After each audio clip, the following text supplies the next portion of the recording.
It smells like Underdog in here. What's Underdog?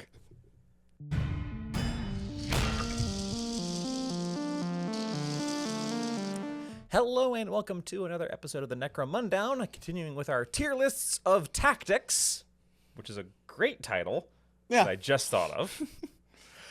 Continuing with our tactics discussions, we're talking about the Underdog Tactics. So 2 episodes in, and we're immediately breaking the rules because Underdog Tactics function a little bit differently. Then again, if I had $1 for everything in Necromunda that functioned a little bit differently, I could afford every Necromunda kit. That's true.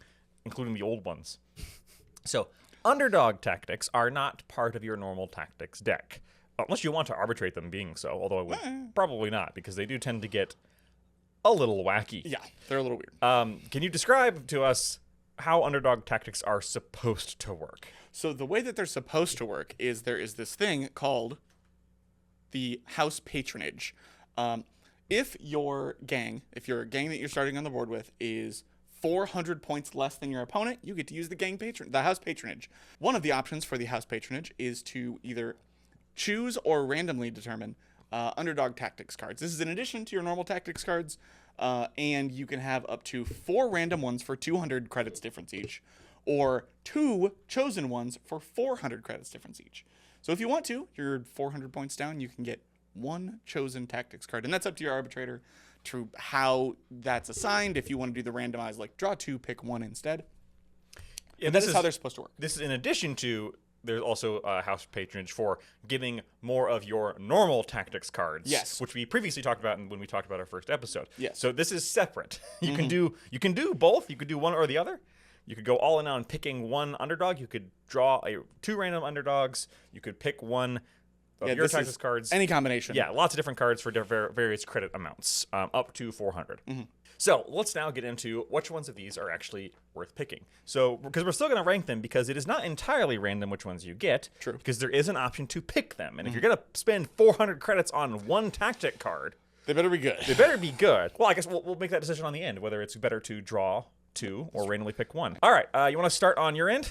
I will start on my end. We are starting with Giant Killer. Jack the Giant Killer Slayer, my favorite movie that nobody watched. I also did not watch that movie.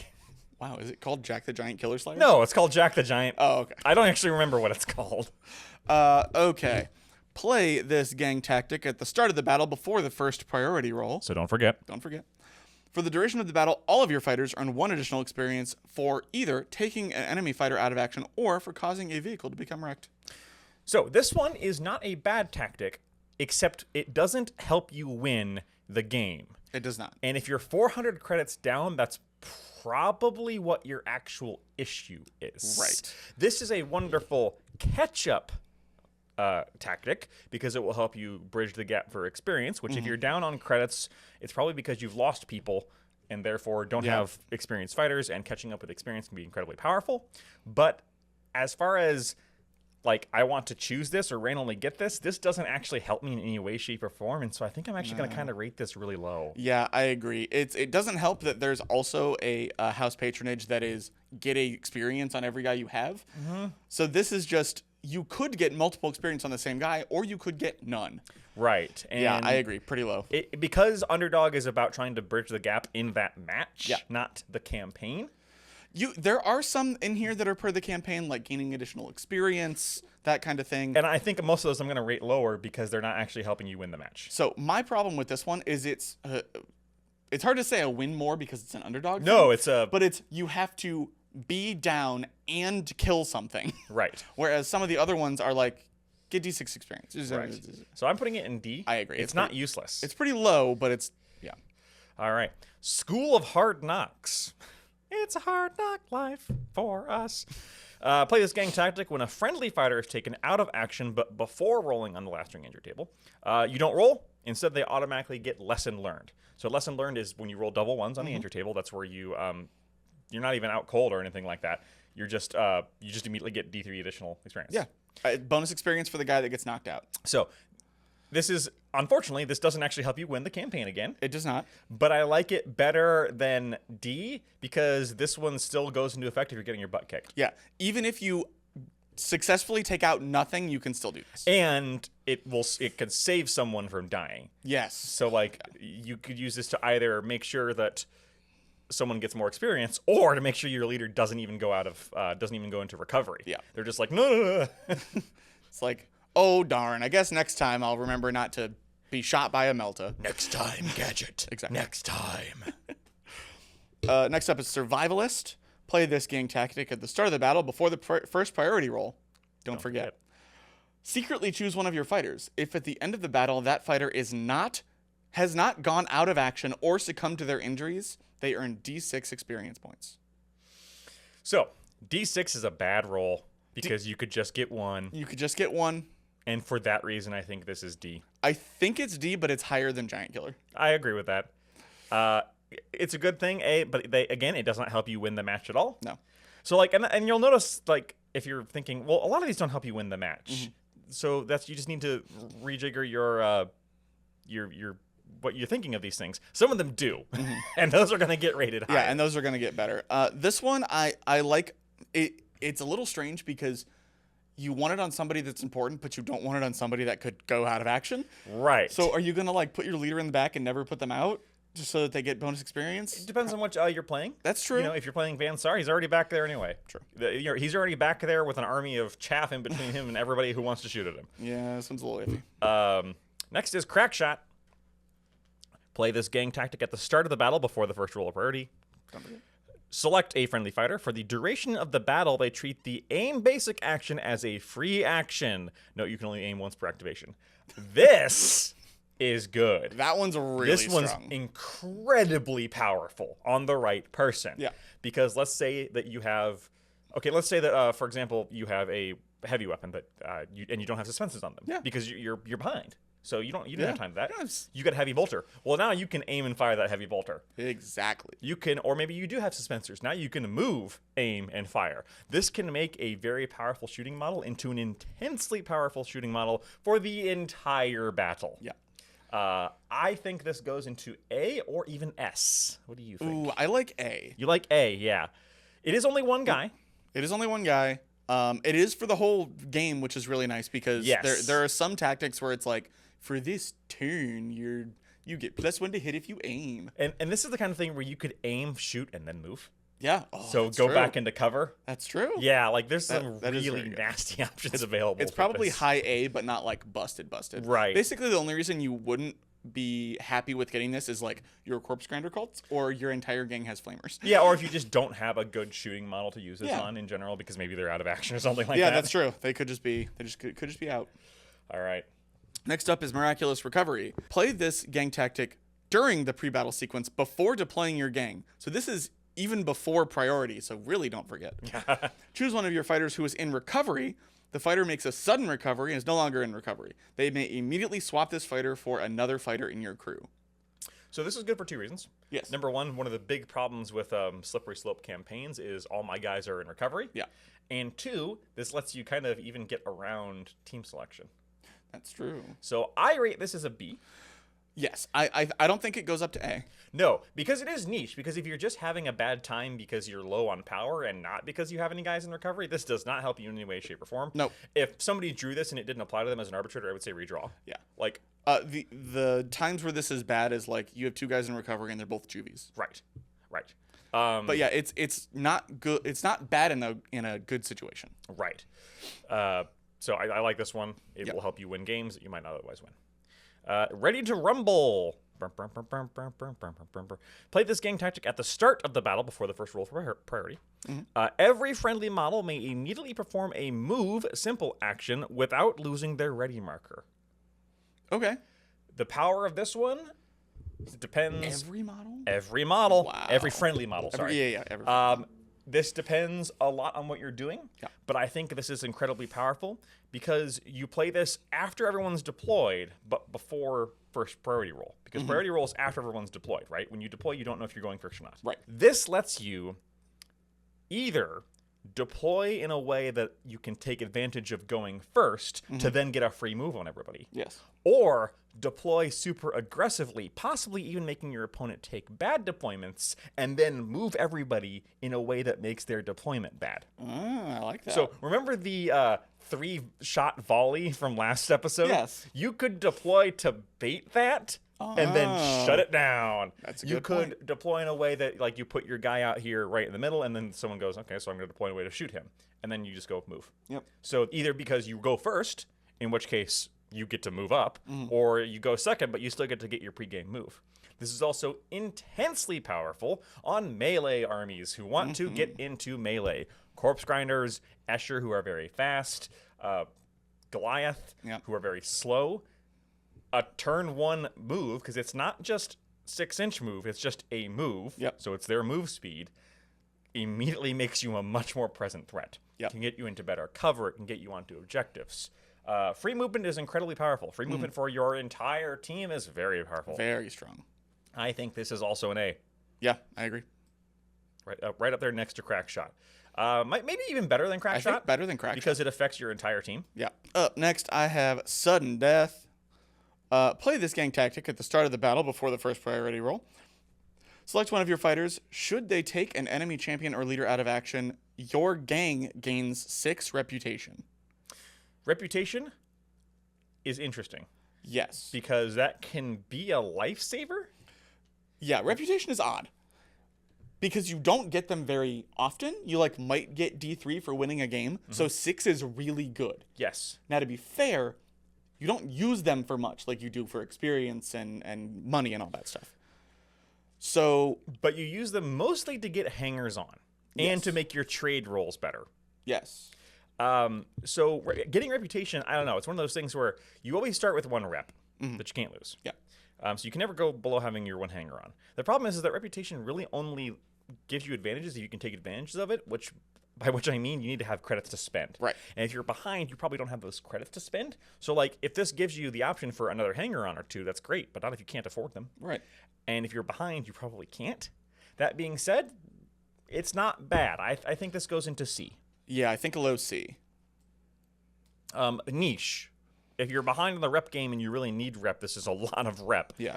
Really quickly. You do also have to take out a champion or a leader. Which you want to do anyway. You want to do anyway. Yeah. I mean, it's not like you're going out of your way to do this. Right. All right. Desperate Stand. Play this gang tactic at the start of the battle before first roll for priority. For the duration of this battle, all friendly models increase their cool by 2. I mean, during the whole fight for literally everybody, and 2 is a big bump. Yes, 2 is a huge bump, as we talked about, because -2 is a huge negative. Yep.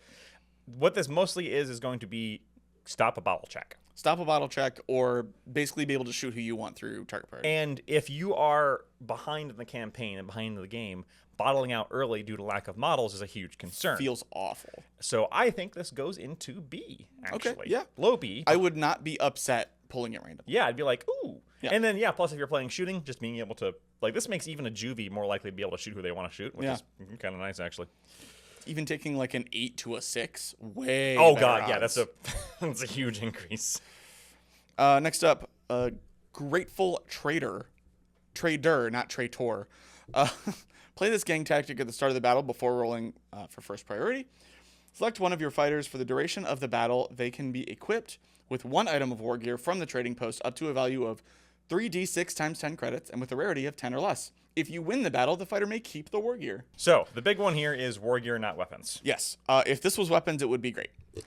Because it's war gear, you can get armor, Grenades, which aren't actually weapons, but can still be very useful. The fact that you keep it if you win is very strong. It helps you in the game, and it helps you afterwards if you win. But you have to win. Yep. I mean, this is Suit of Carapace. That's true. I think this goes B. On average, it gets you Carapace armor. I think this goes B. Yeah, I like B. Because, if it was weapons, this would be A or even S. But getting you great armor, there's some fun stuff there. And Rare 10's pretty generous. Rare 10, yeah. For war gear, it's super generous. All right. Strip mining. Plays gang tactic during the collect income step of the post-battle sequence. So this first one we've had for that. Select one of your territories. Double any income generated by the territory for this battle. In almost every case, you're going to pick your settlement that you can't lose. Yeah, or something you have 3d6 times 10 credits. Which is rare, but settlement is 2d6 times 10. Yeah. You're going to pick that, and you're going to get a bunch of credits. This is great. This doesn't rely on you winning or losing. Or taking somebody out or anything. Nope. It's just, hey, good job for playing this game. Here's some free money. A tier?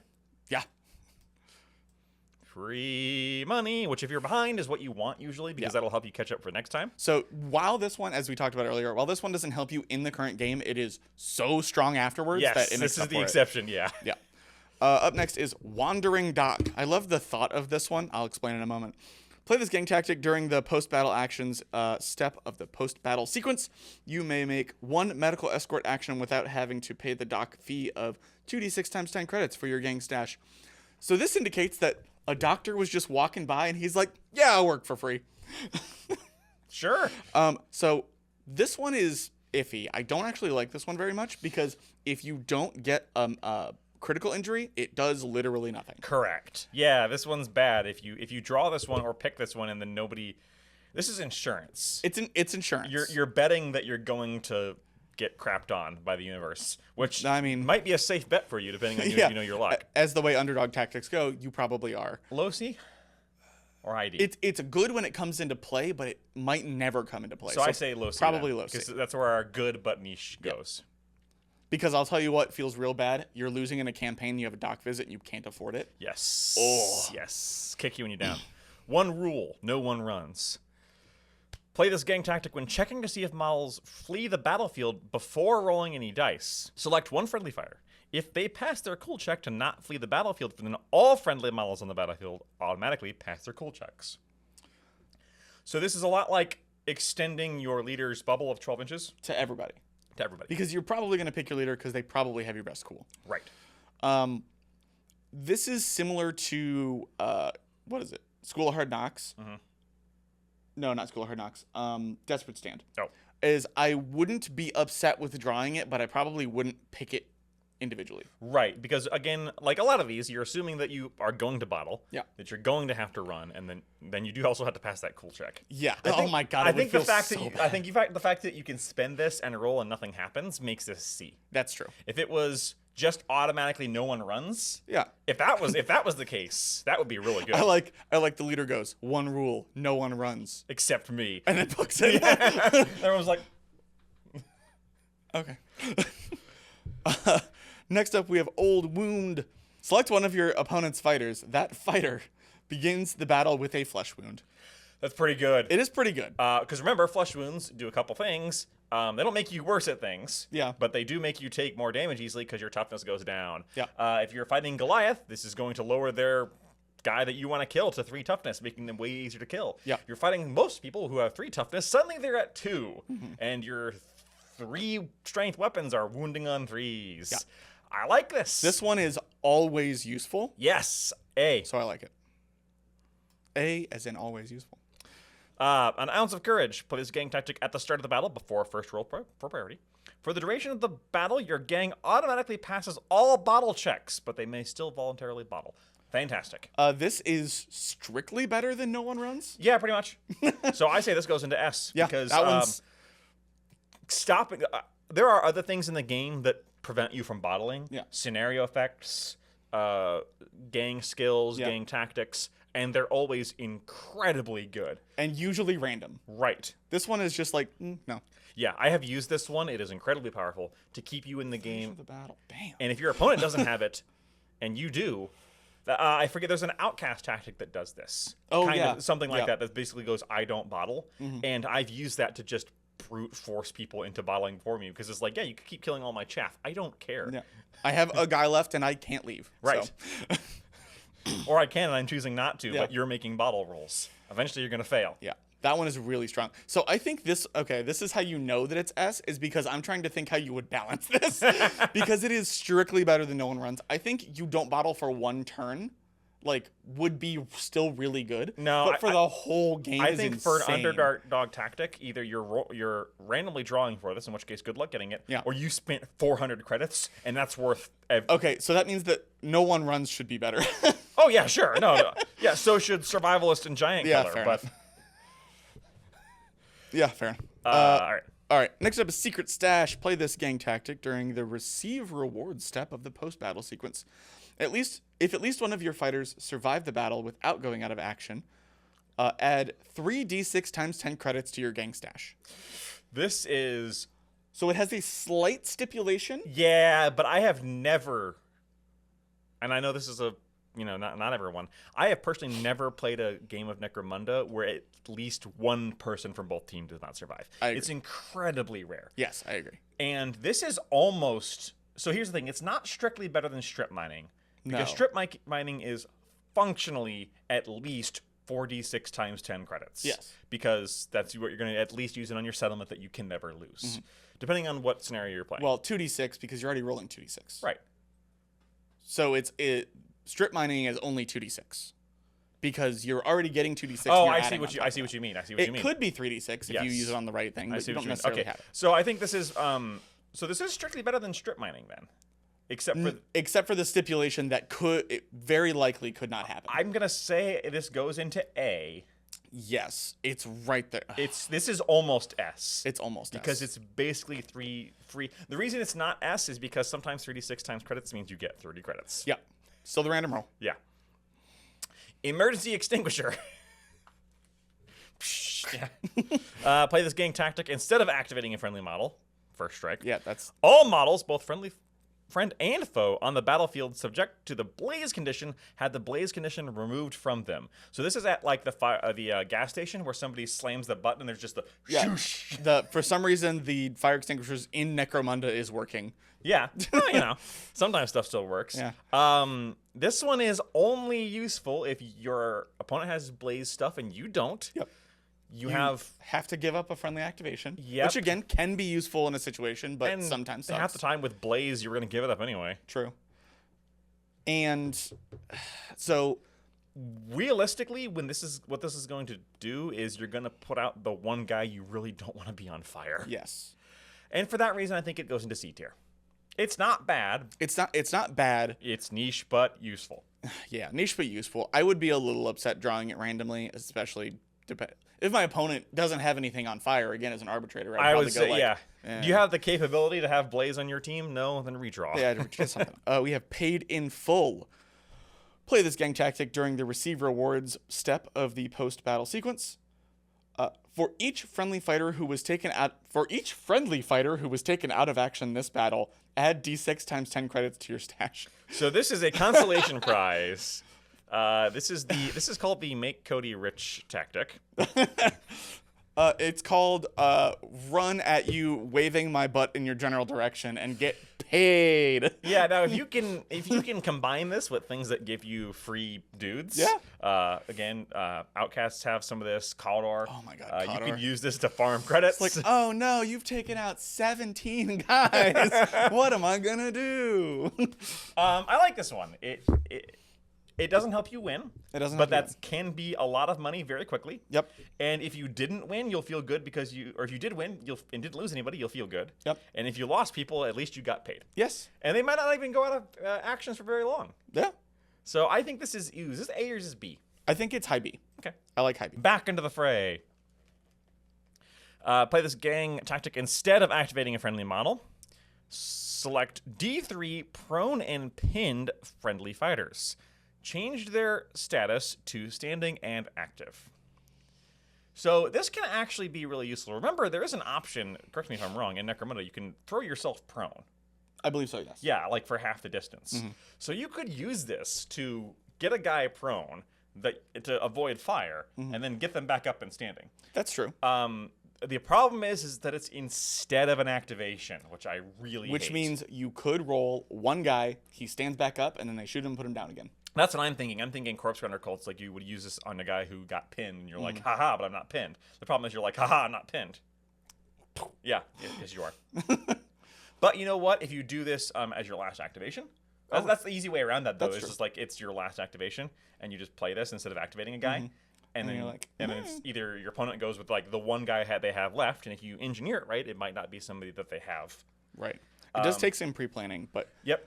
If it's somebody that maybe the only person who was going to shoot your guy shot already, mm-hmm. and then your guy hasn't gone yet, this could be great. Very strong. Right. So I think, again, niche but powerful. I do like it. I say low B, actually. I was going to say low B as well, because it is never bad. Right. It might, you need to orchestrate it to be right, and it might kind of, do nothing. Right. But it's never a bad thing. And for certain teams, this is going to save their bacon. Oh, definitely. If you like really need to get a charge off. Yep. Or a shot, or move on to an objective, or anything. Next, we have hard training. Play this gang tactic during the pre-battle sequence before deploying your crew. The fighter selects one primary skill and one secondary skill available to them. For the duration of the battle, they are considered to have those skills. So it has to be from their existing skill set. Yes. You can't pick one they don't have access to, and they just get a new skill, primary and secondary. Or one primary, one secondary. The quality of it, we have to put this one in C tier because the quality of this one varies so wildly based on who it is and what skills you have. You do get to pick a fighter, so you could pick your leader. Sure, but I'm talking about depending on what faction you're playing. Oh, faction. Because some factions, like, you're playing Kadar. Well, sure, you already picked the one good bronze skill. Did you want another one? That's true. The flip side, though, is that you could also suddenly your guy has fast shot for a turn for a game. Oh my god, for Vansart, that's right? Insane. Or fast shot or run and gun for a game. This can be incredibly good. So we're gonna put this solidly at high C because this can be either fantastic or F tier, depending on what you're playing with, what skills you already have. This is so variable. But this has the potential to be S because this has the potential to have a game-winning, game-breaking combination, especially with secondaries, which normally you cannot choose. Picking a secondary is insane. Yeah, there are people with secondary shooting skills, which in our opinion basically means you don't have a shooting skill. Yeah. But suddenly you do. Different story. Tremors, great movie.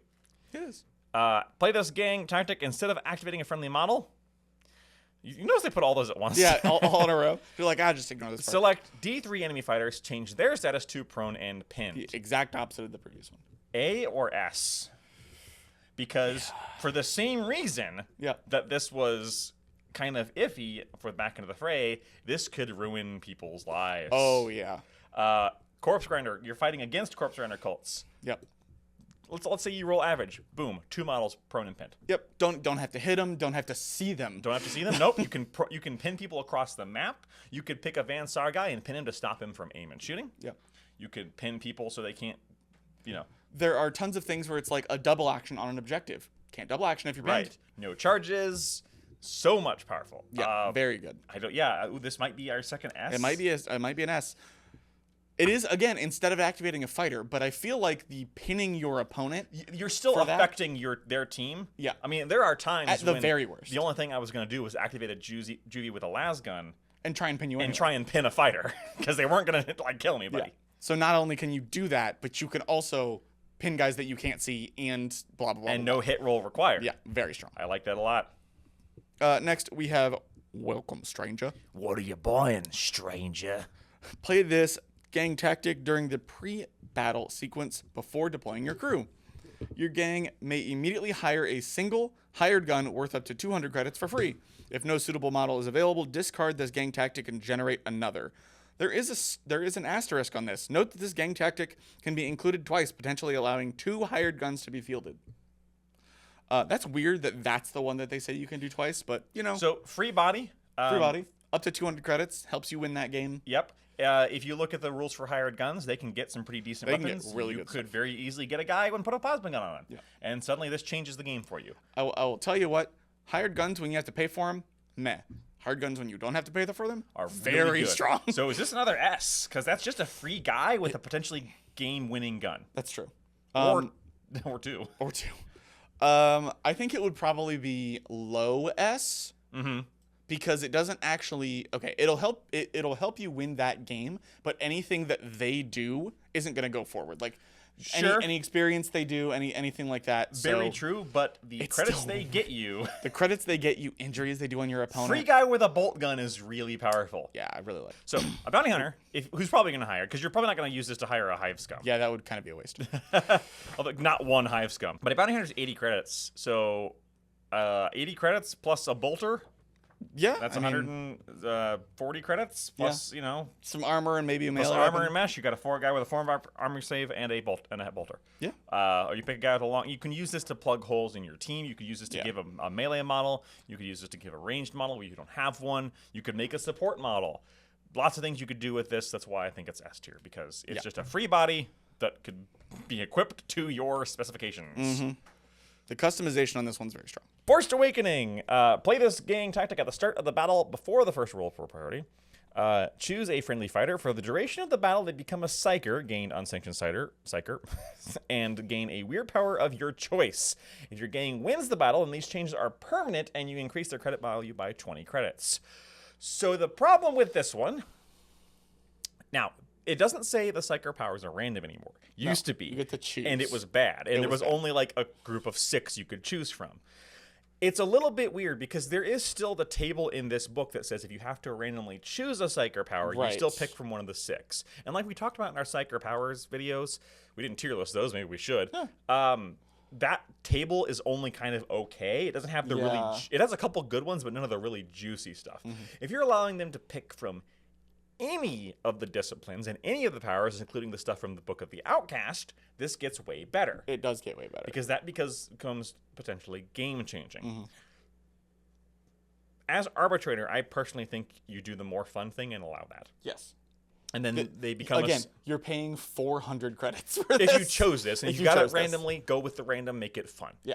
I find that far more interesting than making them a general psyker with one of the 6 random powers. I'm sure you could argue that rules as written, it's supposed to be one of the 6 random ones, or one of those 6 you one choose. of the generic ones. I think that's less fun. I agree. If you do the play that way, this goes down to, I think, a C. If you play with the make your guy a psyker, I think this goes up to a B.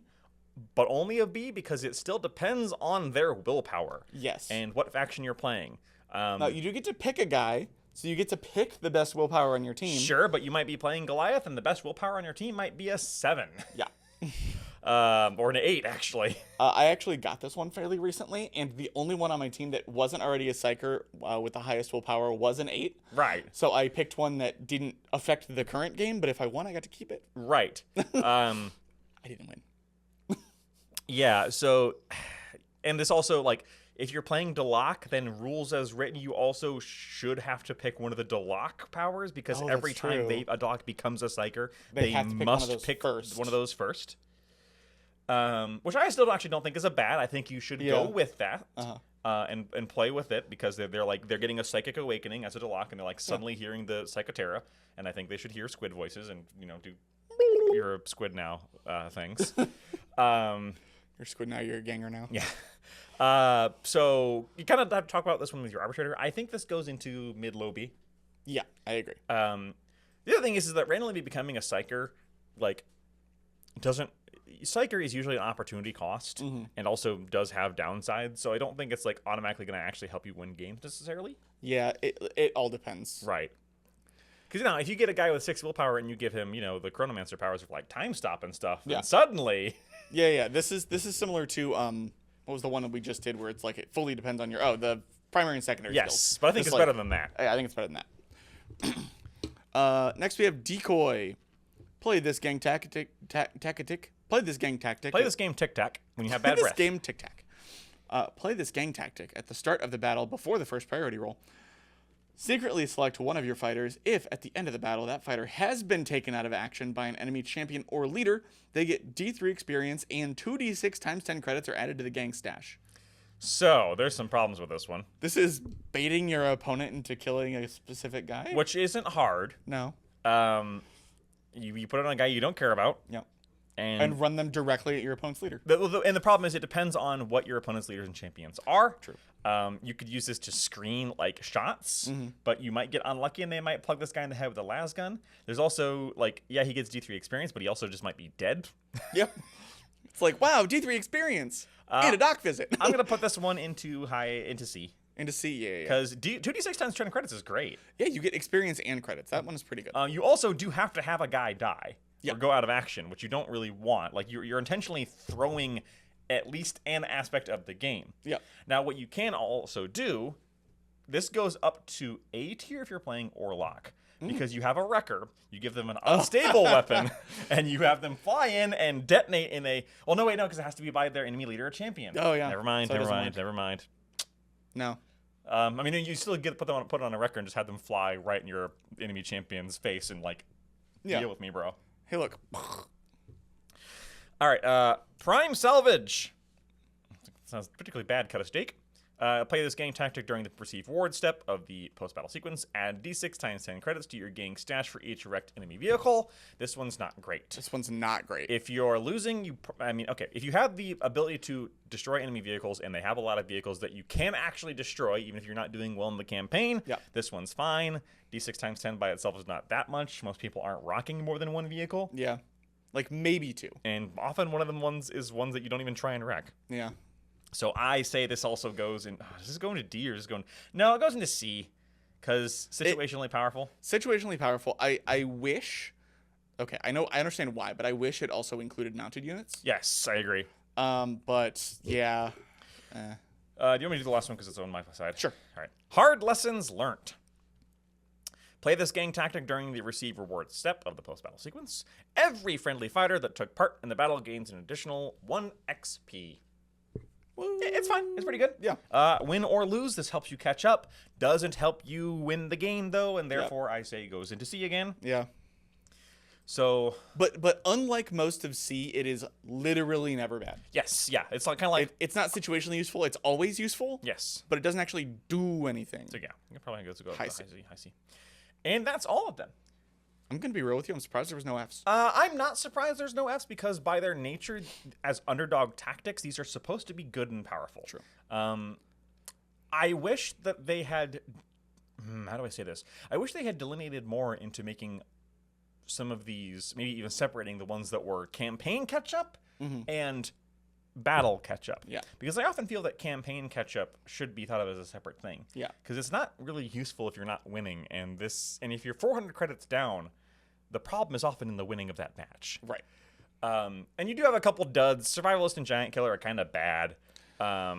Yeah. I agree. I feel like, and it's weird because now in this new book, you don't count the total gang rating. You count the gang rating that's showing up to this game. Correct. Which can not necessarily reflect the campaign at all. I had that one happen to me quite a few times. One of the reasons why we changed the way we do it, because I kept going up against another player who was destroying everybody in the campaign, but he was showing up with fewer models, but destroying everybody, and it was like, That being said, when someone is this far behind in a match as an arbitrator, you should be paying attention. Yes, definitely. Like, kind of keeping an eye on that anyway. So this is one where the arbitrator should kind of step in and, like, guide what's happening here. Yeah. Like, if somebody pulls prime salvage and there's no things on the table, there's no vehicles on the table, have them pull another one. Yeah, there's an arbitrator for a reason. You might consider, as an arbitrator, using these instead of having it be something. You might consider handing them out as forcing catch-up mechanics. Like, okay, hey, a narrative event has happened. You have a Welcome Stranger. Yeah. Welcome Stranger is a wonderful narrative event. You know, it's Smokin' Joe Rude Boy who's got revenge against the Goliaths over there. Rolls into town, likes the cut of your jib. Yeah. So he's going to help you out, and then maybe you provide them with the model and the rules, and maybe he's brokenly overpowered. Grateful Trader is like, hey, strange Italian man running the booth has given you a plasma gun. Whatever you want to do. Use this as a narrative opportunity as much as a game balancing one. But as far as game balancing ones go, this is better than a lot of other things Games Workshop has done with Necromunda. That's true. A fair chunk of these are powerful enough that they will help you in your match or in your campaign. I really like the house patronage in general. Yes. And I think this is a good section of it. I generally always, I start with the experience because I like experience, and then I usually take some tactics because I like the Underdog Tactics. Yes, we'll talk more about house patronage in a separate video because it's something that you should be using in your matches, 100%, in your campaigns. But that's it for our Underdog's Tactics. So stay tuned for more tactics talk, Tic-Tacs Tactics talk, Tower of Tactics, Tactics tiers, Tiers Tactics. Tiers of Tactics. We'll talk about more of them, starting probably next with the Ash Waste ones, because that's the next campaign. Then maybe moving on to Zone Mortalis or possibly Secundus. Ooh. We'll let you know before tackling the myriad house tactics that are out there. Good Lord, we'll be at this in a while. Yeah. And stay tuned for us being out of the while, because we'll be posting it here hopefully every Monday. If you want to talk to us in person, we do have our Discord link down below. Join up. There's some great people doing some great things in there. And we will talk to you next time. Bye.